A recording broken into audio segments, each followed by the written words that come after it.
Hello everyone, I'm Alex Dykes, and today by viewer request we're taking a look at the 2014 Volkswagen Tiguan. Now this will be essentially the same crossover for the 2015 model year because as I understand it there will be essentially no changes for that 2015 model year. We can't expect the completely new Tiguan for the 2016 model year. We should know more about that towards the end of the 2014 calendar year, however. Now as I said, this is a small crossover, so in this video we'll be talking mostly about the top four competitors in this small crossover segment: the RAV4, the CR-V, the Escape, as well as the Equinox. Now as we go along, I should mention that we're looking at the R-Line trim version of the Tiguan, which is the top end of the Tiguan. It's the most luxurious, it's also the sportiest, it's also the most expensive model of this Volkswagen small crossover that's sold in the US. I've always been partial to clean, elegant lines, and as a result, I think the Tiguan is one of the most attractive vehicles in this small crossover segment for me. I do think that there are definitely more expressive crossovers out there. I do like the way the Mazda CX-5 looks, but I think this is probably one of my favorite looks overall. It's definitely not outlandish, it's not overly exciting, but it is simple and clean and elegant. Because we're in the R-Line model, we do have the standard HID headlamps. We get a slightly different headlamp module in the lower end Tiguans. We also have fog lamps right down there. In my opinion, the Tiguan has a very attractive side profile as well, and I think that's because of this hood to body ratio. We have this very upright, very sort of perky back end right here, and we have a relatively long hood for a front-wheel drive based crossover. Part of that's also because the Tiguan isn't as long as the competition. At 175 inches long, this is a couple inches shorter than the RAV4, the CR-V, or the Escape, and it is over a foot shorter than something like that Chevy Equinox. Continuing that sort of Golf or GTI on stilts look, we have a relatively vertical rear hatch glass, which does help improve rear cargo capacity as well as cargo practicality. Do keep in mind though, we are a little bit shorter than the competition, so as we get on in this video, don't be surprised that we have a little bit less room inside than the competition. The R-Line package isn't exactly a performance package, it's more of a handling and luxury package. So on the inside of the vehicle, we have some additional luxury features that you won't find on the regular vehicle. And up front, we have those HID headlamps. Right out here, however, is really the big change for the R-Line, and that's these enormous wheels and these enormous tires. These are 19-inch unique wheels to the R-Line package, and we have 255 with tires right here. We also have some additional performance tweaks going on in the suspension, so we have stiffer springs, stiffer anti-roll bars, etc. But these tires are really the crowning jewel in this treatment. Now you will find tires this wide on something like a Volvo XC60 T6 with the Polestar package and the R-Design package. You'll also find them on something like a BMW X3 with particular packages, the Audi Q5, etc., with additional packages, but all those are considerably heavier than this Volkswagen. This Volkswagen is about 700 to 800 pounds lighter than those other vehicles, and as a result, this actually handles better than most of those other options out there in that small luxury crossover segment, but we'll talk more about that later. One of my Facebook commenters called this rear end look very, very European, and I think they're right. It is relatively plain. It reminds me a decent amount of the former generation Porsche Cayenne, as well as the Volkswagen Touareg, which I think are relatively attractive vehicles. We have twin chrome exhaust tips right over here on one side only. You'll notice this line right here is where the hatch opens, so the license plate is actually below the hatch opening. And then right here we have the crash portion of the bumper. I think that this relatively simple look is still elegant, still attractive, but it is not as exciting as some of those other options out there, most notably again that Mazda CX-5. Unlike a number of the other small crossovers out there on the market, there's only one engine under the hood of this Volkswagen. It's a 2-liter 4-cylinder turbocharged engine. This is not Volkswagen's brand new 2-liter turbo that you'll find under the hood of the Audi A3 as well as a number of other Volkswagen products. This is actually their older 2-liter turbo engine. It produces 200 horsepower and 207 pound-feet of torque. It's a decent amount more power and torque than you'll find in the 4-cylinder base options in the rest of the competition. However, this does come up a little bit short when you compare it to the V6 options out there or the 2-liter 4-cylinder turbo in the Ford Escape. The engine is mated to a 6-speed manual transmission in the base model only. So if you do want all-wheel drive or you want any of the other features beyond that base S model, you do need to get the automatic transmission. It's a 6-speed automatic transmission, and it also has available all-wheel drive. You can't get all-wheel drive with that 6-speed manual. Strangely enough, the manual transmission actually gives the lowest fuel economy numbers in this vehicle. They come in at 18 miles per gallon city, 26 highway, and 21 combined. If you do opt for the automatic transmission, it's about $2,000 extra in that base model. Your fuel economy figures will jump up to 21 miles per gallon city, 26 highway, and 23 combined. If you add all-wheel drive, you only take a toll of 1 mile per gallon in the city, still giving you 26 miles per gallon on the highway and combined of 23. One important thing to know is that Volkswagen does recommend that you feed this engine premium gasoline, so that will make operational costs a little bit more expensive than the competition that will run on regular unleaded. I don't really know that many people that tow with their small crossover vehicle, but if that describes you, the Tiguan will tow 2,200 pounds when properly equipped.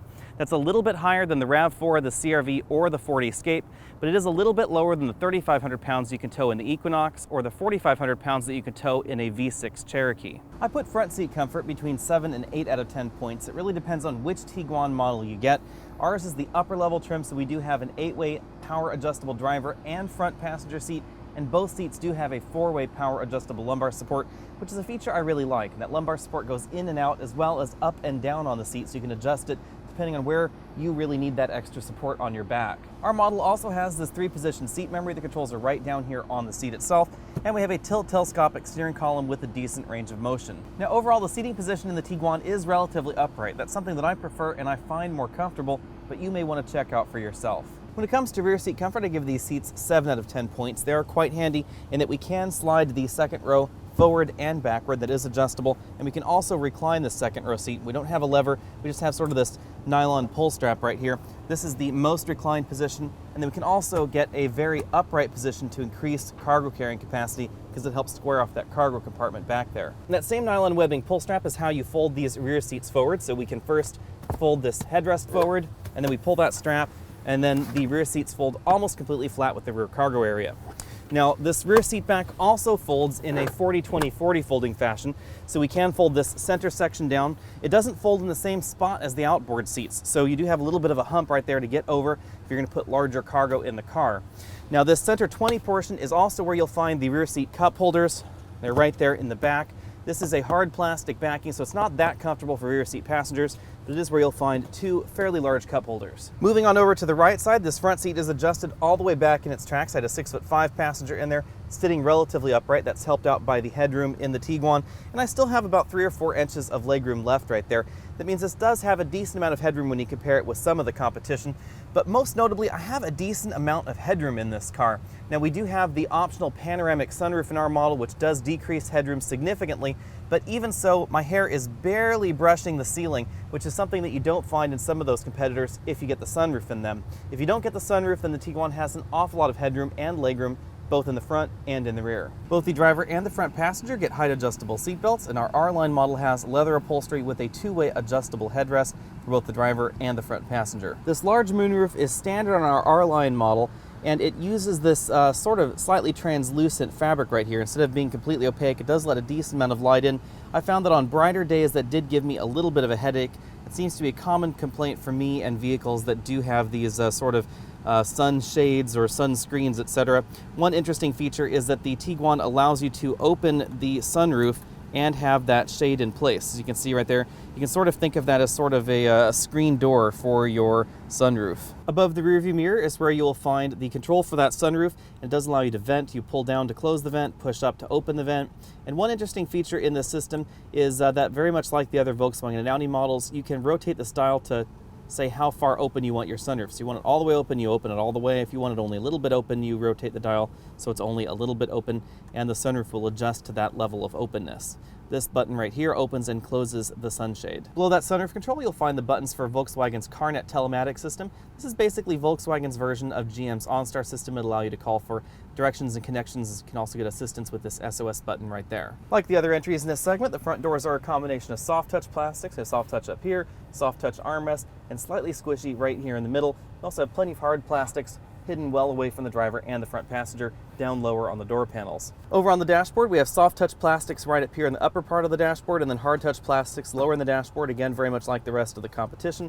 If we open this right here, it reveals a very large glove compartment, easily able to put large tablet computers in there. That's our Volkswagen manual right there. We also have a little pen holder right there, and a little clip that allows you to put business cards or whatever else you want to hang on to right there in the glove box. Like most Volkswagen models, this also has an air conditioning vent right down here in the glove compartment to help cool your belongings. Moving over to the center of the dashboard, we have a storage cubby right up here. These 2 small slots that you'll see right above the infotainment and navigation system are business card holders or credit card holders. You can also insert parking tickets, things like that, in this slot right here. There's one below that that allows you to insert them horizontally. We have our hazard lights right over here.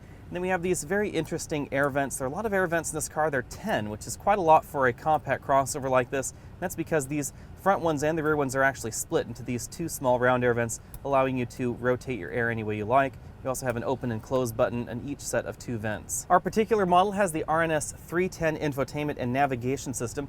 Rather unfortunately, Volkswagen discontinued the larger touchscreen navigation system known as the RNS 510, and they did that back around 2013 or so.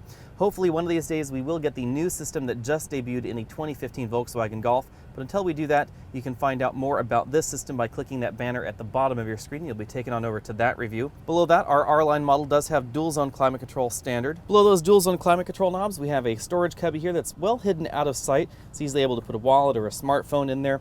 These 2 slots operate like those slots higher up in the dashboard. We can just insert business cards or credit cards right in those slots and withdraw them easily. I actually found that an awful lot handier than I thought I would. Below that, we have our traction control off buttons, some button blanks, and then we have another storage cubby right there above the engine start-stop button and our 12-volt power outlet. Below those, we have a very traditional Volkswagen shifter. It's shaped very much the same as all the other Volkswagen products. You'll note because we don't have a DSG transmission in the Tiguan, we don't have DSG right there, although we do still have a manual mode, up and down, and a sport mode for that transmission. Below the shifter, you'll find the control for the electronic parking brake right there. We have cup holders that accommodate 2 large sodas very easily, and we have a very small storage compartment right there. If you don't want to see those cup holders, you can remove the cup and slide this little cover right over them to give your console a slightly cleaner look. The center armrest slides forward and backward. It also opens to reveal your multimedia interface cable. Right now we do have a multimedia interface cable for an iDevice connected there with an adapter to our iPhone 5 that works very well.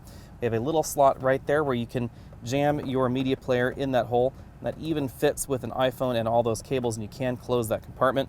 Right next to that, we have a relatively shallower compartment where you can add your cables, your wallet, whatever else there. The lid in the center storage compartment also adjusts for height. That's its lowest position, and this is approximately its tallest position. If you want to adjust that for your elbow, that is kind of a handy feature. Although when it is adjusted, you can see into this compartment, so make sure you don't park your car and then leave your wallet hanging out inside. Over on the driver's side, we have a very traditional 4-dial instrument cluster. This is very popular with Volkswagen. We have our engine temperature right here, tachometer, speedometer over on this side, and a fuel gauge. We also have this monochromatic multi-information display right in the center. This display is controlled by buttons on the steering wheel, and in addition to this trip computer that you're seeing right here, you can also control your cell phone, have access to phone book, dial numbers, call history, etc. You can also turn on and off vehicle assistance, you can change vehicle settings. You can also get a digital speedometer readout as well as a speed warning, and then we're right back to the phone and the assistance, etc. Moving on out to the steering wheel, our R-Line model has this very attractive flat bottom sport steering wheel. This is relatively similar to what you'll find in Volkswagen's other sporty products. It has a very Audi-like look to me, which is very attractive. Airbag right here, of course. This button arrangement controls that multi-information display right there between the speedo and the tachometer. These are your radio commands over here. We have voice command, volume up, down, dedicated phone button, and then track forward and backward. Like most Volkswagen products, you will find the cruise control right over here on a stalk to the left of the driver. We have this little knob right up here, which is cancel, off, on, and then we have set buttons right there. As I said before, this is a little bit shorter than some of those other competitors, so we do get a little bit less room in the back than you'll find in some of the competition. If I open the hatch, you'll also notice that the load height right here is a little bit higher than some of those other competitors as well. And that's because under this hatch, you will find a real donut spare tire. I have a 24-inch roller bag right here, and as you can see, it will fit relatively easily in the cargo compartment, down or upright like that. This is a 26-inch roller bag, and if you do put it in the upright position, it does interfere just a little bit with this fixed tonneau cover. I'm not really a huge fan of fixed tonneau covers because when you're trying to maximize your cargo carrying capacity like this, you do have to find somewhere for this tonneau cover to fit. It does come off relatively easily, however. As you can see, this tonneau cover is relatively large. It is a little bit awkward there as well. I would prefer something like a roller cover if that was an option. Even though this cargo compartment is fairly small compared to the competition, I still give it 8 out of 10 points. There's some very thoughtful features like these combination tie downs and grocery bag holders right here. We have this little section that flips up from the load floor and folds over right there so you don't get things caught down there between the seat and the cargo load floor. And if you do get some model other than the R-Line, then this front passenger seat does fold completely flat so that way you can put longer items in the vehicle. Rather unfortunately, the R-Line trim gives a power passenger seat, and that's incompatible with that fold flat feature.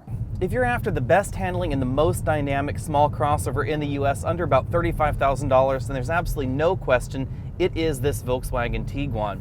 This even beats out something like a Mazda CX-5, which is roundly recognized as one of the best handling and most dynamic small crossovers available in the US. I think that the base model of the Tiguan comes in slightly under that CX-5, but when you get this R-Line model, it definitely tops it. Now, much of that difference has to do with the tires. The R-Line wears some seriously wide tires front and rear in both the front-wheel drive and the all-wheel drive version, and that really helps out the handling out on the road.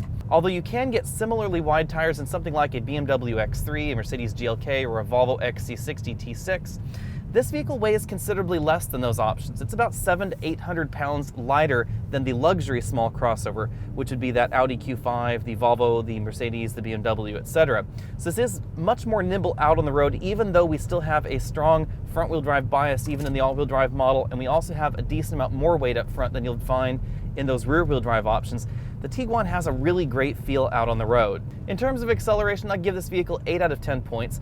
This car has only one engine option in the US, and it slots just above the base engine that you'd find in most of the competitors, but it does slot in behind the high horsepower turbocharged engine in the Ford Escape, as well as the V6 engine options in something like a Cherokee or the General Motors small crossover vehicles. GM does jam their 300 horsepower V6 engine under the hood of their small crossovers, and that really does make a big difference in terms of acceleration out on the road. Handling, however, is really where the Tiguan shines. I give this between 8 and 10 points. 8 points for the base model, 9 points for most of those midline trims, and if you get this R-Line, it is definitely 10 out of 10. This 2-liter turbocharged engine is not the Volkswagen Group's newest 2-liter turbo engine that you'll find under the hood of the Audi A3 as well as a few other Volkswagen and Audi models.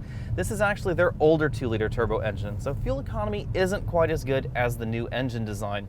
Still, I give this about 7 out of 10 points because I have been averaging just above the EPA score in our front-wheel drive model here. I'm getting about 24 miles per gallon over about 700 miles of very mixed driving.